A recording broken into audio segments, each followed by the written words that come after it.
This video is about several questions we've been getting on the 7200 advance refundable credit dealing with payroll. We want to answer some of those questions, and I think one of the big things is, what is Form 7200? We did a video several months ago, but it was a way to get advance payments back on payroll you were doing. And to kind of jump to the rule, if you haven't filed a 7200 in the second quarter, then don't file one now, because once you get beyond the quarter, now you'll be able to do this in the future, but you can literally file a 7200 after each payroll period.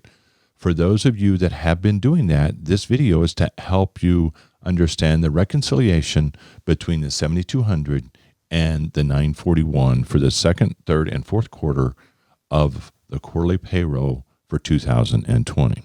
So here's the new second quarter employee quarterly tax return, and we've got page 1. And on this, we did a video on modifications. Debbie, Laura, we went into how you get the family sick leave credit, how you get actually it's a qualified family leave credit and the qualified sick leave credit, because they have two different rules, and then the employee retention credit. So if you did that, you filed a 7200. Then on the 941, you're still going to go through all the calculations through page 1.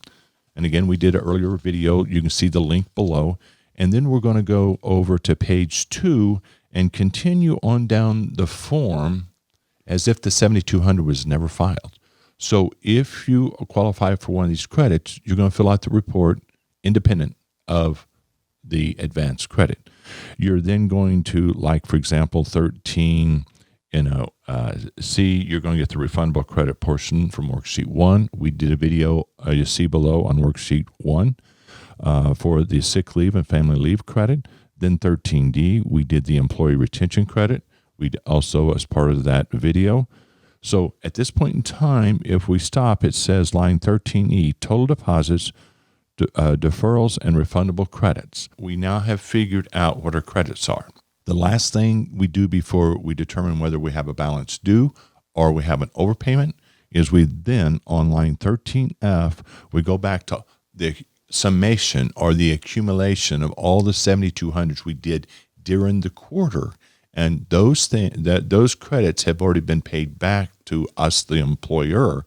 So we have to subtract that off. And that's where that you reconcile the 7200 each quarter with the 941. So at that point in time, you enter again the total of all the 7200s that you have filed, whether or not you got the refund yet.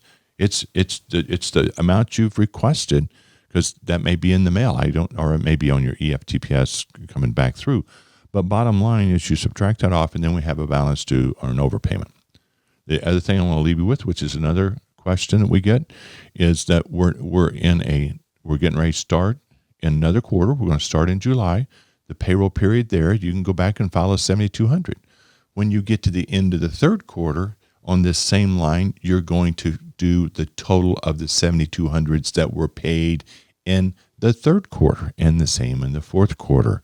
So you accumulate this, all the Form 7200s, but all of them in the second quarter go on this line now, and you start over accumulating that for the third quarter 941 report.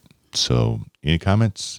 Did that help? Any other questions? Because you guys do the payroll, and so you're in the same boat as we all are. We got to do those reports. But does that help? It does. I think the big key is, even if you haven't gotten the refund from filing the 7200, you still have to put it on here, because you will eventually get it. Yes. Yeah. You got to put it on there whether you got it or not, and then you got a fresh start on the new 7200s. Again, you can see below the link to the video on the 7200s, because here's the thing. You may want to start getting, for cash flow purposes, you may want, if you're unaware of the 7200, start getting the advance payments starting in the third quarter. So once again, please subscribe. We'll keep pushing these different videos out there to help us through the crisis. We appreciate your attending, and thank you.